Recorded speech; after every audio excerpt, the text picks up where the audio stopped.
Tatlong mindset na meron ang napakaraming Pinoy kung bakit hindi sila nakakapag-ipon at kung bakit naghihirap sila sa pera. Pampapur mindset number 1 ay yung bill.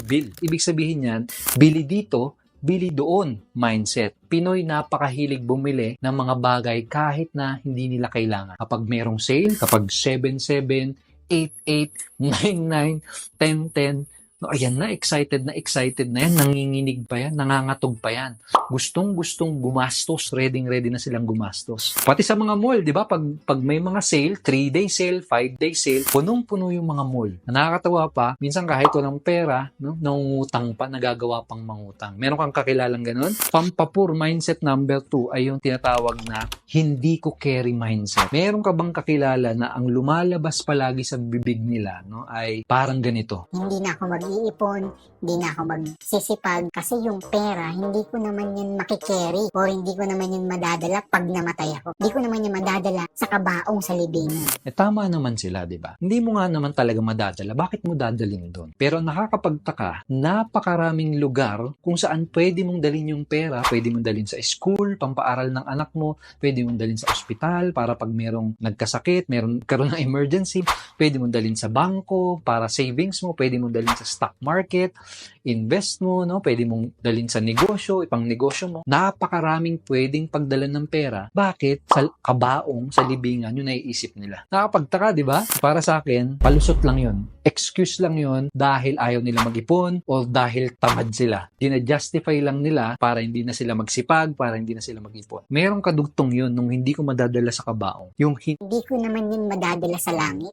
Nakarinig ka ba ng ganon? Meron ka bang kilalang ganon yung sinasabi niya madalas? Tama nga naman, 'di ba? Hindi mo naman talaga madadala sa langit, 'di ba? Hindi naman kailangan ng pera dun eh. Ang nakakapagtaka, bakit hindi nila naisip na, oo nga, hindi mo madadala, pero pwede mo namang iwan sa mga mahal mo, sa pamilya mo, sa mga kamag-anak mo. Pwede mo siyang iwan, hindi mo siya kailangan dalhin dun. Again, para sa akin, excuse at palusot ng mga taong ayaw mag-ipon at mga tamad. Pampapur mindset number 3 ay yung tinatawag ko na napako mindset. Meron ka bang mga kakilala na ang bukang bibig nila ay Naku, mahirap lang talaga ako. Ganto na talaga ako pinanganak. Hindi na ako aasenso, ganto lang talaga kami. kumbaga yung sitwasyon nila ngayon, napako na sila doon. Nakakalungkot yung mindset na yun, no?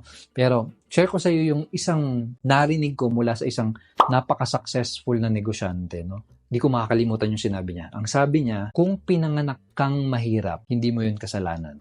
Pero kung mamamatay kang mahirap, yun kasalanan mo na yun. Ibig sabihin nun, kung ano man ang sitwasyon mo ngayon, hindi dapat yun ang pumigil sa'yo para yumaman, para umasenso, at para maging matagumpay sa buhay. Kung ano man yung sitwasyon mo ngayon, kung ano man yung circumstances mo ngayon, hindi dapat yun ang magdikta kung ano yung magiging kinabukasan, kung ano yung magiging future mo. Kasi nasa kamay mo yung kinabukasan mo. Kaya mong kontrolin kung saan papunta yung buhay mo. Let me know kung ano yung alam mo ng mga pampapur mindset na nagiging dahilan bakit maraming Filipino ang walang naiipon, walang naipupundal, walang naitatabi, lalo na pagtanda nila.